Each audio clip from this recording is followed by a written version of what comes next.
আপনি কিন্তু আপনার প্রিয়জন বা পরিবারের যে কোনো সদস্যর মোবাইল ফোন খুব সহজেই ট্র্যাক করতে পারবেন। মানে তারা কোথায় থেকে কোথায় যাচ্ছে, তাদের মোবাইলে চার্জ কত রয়েছে, সব কিছুই আপনি জানতে পারবেন। দেখুন, সবচেয়ে প্রথম গুগল ম্যাপসটা ওপেন করবেন আপনার প্রিয়জন বা ফ্যামিলি মেম্বারের মোবাইল থেকে। তারপরে এখানে প্রোফাইল অপশান শো করবে। প্রোফাইল অপশানে ক্লিক করার পর এখানে দেখুন লোকেশন শেয়ারিং ক্লিক করবেন। শেয়ার লোকেশানে এবার এখান থেকে তার চার্জ দেখাবে, তার মোবাইলে কত % চার্জ রয়েছে সেটা দেখাবে।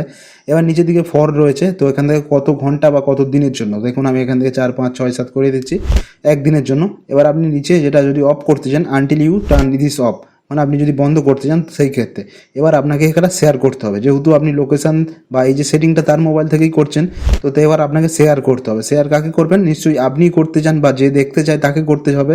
তো তার জন্য আমি এখান থেকে বেছে নিচ্ছি কী কী অপশান আছে, সমস্ত রকম দেখে নিন, সমস্ত রকম পাবেন। এখান থেকে আমি হোয়াটসঅ্যাপে শেয়ার করছি। শেয়ার করা মাত্র এখান থেকে প্রথম অপশান আমার শো করছে, অর্থাৎ আমি এটা নিজে থেকে আমার মোবাইল থেকে আমার মোবাইলে দেখছি। আপনাদের কাছে কিন্তু আলাদা হবে, তাই আমি জন্য ডেমোটা আমি আর কি একটা আপনাদের দেখানোর জন্য করছি। মানে আপনাদের যার কাছ থেকে হচ্ছে আর কি, তার কাছ থেকে আপনাদের কাছে সেন্ড করতে হবে।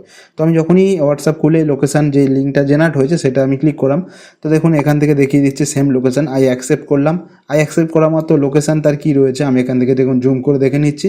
সেম টু সেম রয়েছে, বিকজ আমি এক জায়গা থেকেই ভিডিওটা বানানোর জন্য আর কি করছি। আপনাদের কাছে আলাদা হবে, আপনারা দেখে নেবেন। আর এইরকম ইনফরমেশান রিলেটেড ভিডিও পাওয়ার জন্য চ্যানেলটাকে ফলো করবেন আর একটা লাইক করে দেবেন।